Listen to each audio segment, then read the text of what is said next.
Chapter 2. I am very weary. It'll be remembered as one of the most confounding missing persons cases. In August of 1930, 45-year-old Joseph Crater waved goodbye to friends after an evening meal in a New York restaurant, flagged down a taxi, and rode off. He was never seen or heard from again. 50 years of research have offered countless theories, but no conclusions. Since Crater was a successful New York Supreme Court judge, many have suspected murder, but a solid lead has never been found.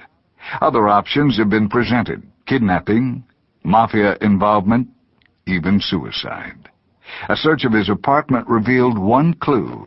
It was a note attached to a check, and both were left for his wife.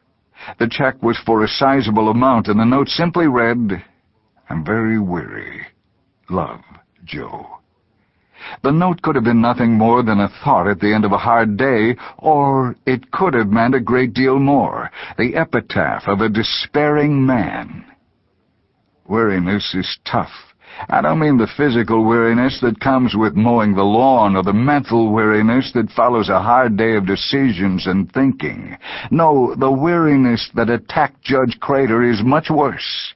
It's the weariness that comes just before you give up, that feeling of honest desperation. It's the dispirited father, the abandoned child, or the retiree with time on his hands. It's that stage in life when motivation disappears, the children grow up, a job is lost, a wife dies. The result is weariness, deep, lonely, frustrated weariness. Only one man in history has claimed to have an answer for it. He stands before all the Joseph Craters of the world with the same promise: "Come to me, all you who are weary, and I will give you rest." Matthew chapter 11, verse 28.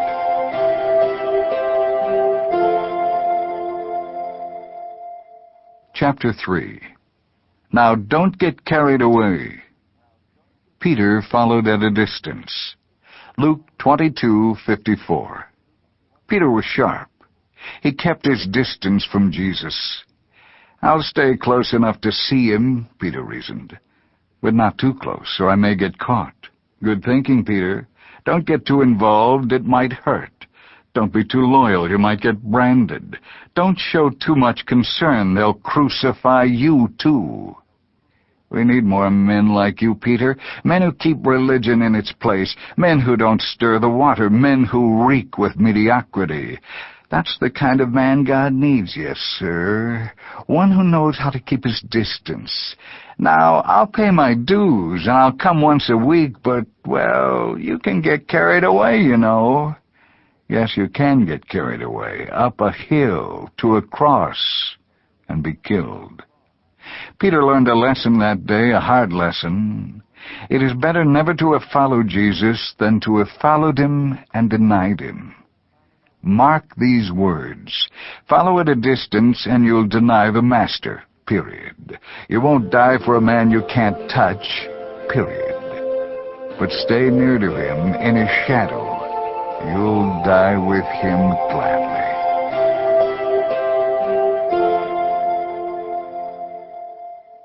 Chapter 4.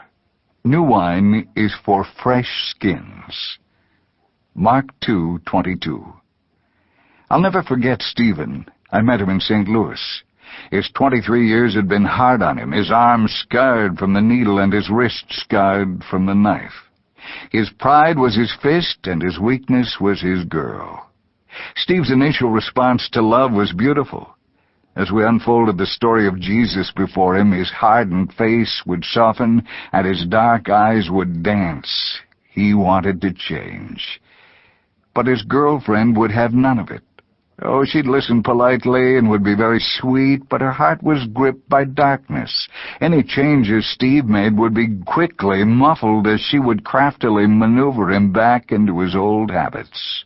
She was the last thing between him and the kingdom. We begged him to leave her. He was trying to put new wine into an old wineskin. He wrestled for days trying to decide what to do. Finally, he reached a conclusion. He couldn't leave her. The last time I saw Steve, he wept uncontrollably. I held big, tough, macho Steve in my arms. The prophecy of Jesus was true. By putting his new wine into an old skin, it was lost. Think for a minute. Do you have any wineskins that need to be thrown out? Look closely in your closet. They come in all sizes. Maybe yours is an old indulgence, food, clothes, sex, or an old habit like gossip or profanity, or possibly like Steve, an old relationship. No friendship or romance is worth your soul. Repentance means change, and change means purging your heart of anything that can't coexist with Christ.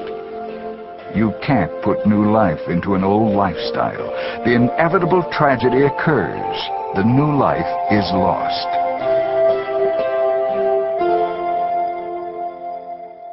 Chapter 5. Sour Grapes.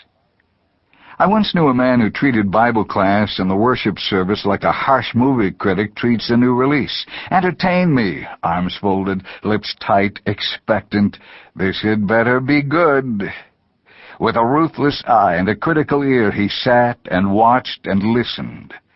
The teacher, the minister, the music director, all were his prey. And woe be unto the teacher who didn't ask his opinion, unto the minister who went a few minutes over, unto the music director who chose songs the critic didn't know.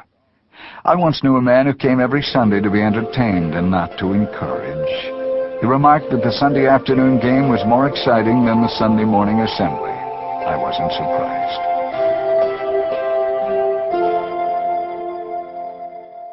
Chapter 6. Billy Resigns.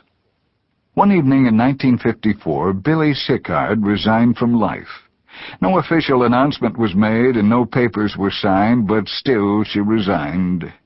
For all practical purposes, Billy decided to live no longer. Her spirit died in 1954. Her body died in 1979. On that evening in 1954, Billy's only reason to live left her. Her 12-year-old son, George, died of a brain tumor. Little George's death left Billy prisoned inside a vacuum. She'd been 34 when she had born him. After her husband left, little George became her life. When he died, his death became hers. She was well-to-do. Billy had lived on exclusive Sunset Island in Miami since 1937. After her death, the house went at an auction price of $226,000. Yet all this was immaterial to Billy. Her life had been her child. They say that after George died in a New York City hospital, the body was brought to her home for a wake. After displaying the body for a day in the home of Mrs. Sickard, the funeral director came to remove it. She refused to let him. For several days she mourned behind locked doors before she gave the body up. It had been nothing for Billy to go on a shopping spree and spend $100 on toys for George. In 1979, when her body was found, so were the toys, exactly as her son had left them. Nothing was packed, nothing moved. For 25 years, Billy had roamed in a house full of toys with a heart full of memories. When the house was sold after her death, little George's Cub Scout uniform was still hanging in the downstairs coat closet. On the wall was a child's sketch of a choo-choo train drawn in red crayon. She had never washed it off. His Mickey Mouse slipper sat in the corner of his bedroom. In the garage sat a 1941 Packard, a gift she had given to little George on his 10th birthday. When Billy resigned from life, she became a social recluse. Her yard became a jungle. Her home became a source of ghost stories and old wives' tales. She overate. She withdrew. She didn't care. Billy resigned. Her life stands as a quiet legacy to us all. Man must have something larger than death, or death takes man.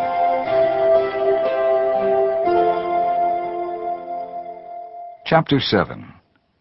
For the love of a stranger and the lack of a name. John's life peaked at age 13 when he was homeroom president. So far, that office has been the high point in his life. John's life is an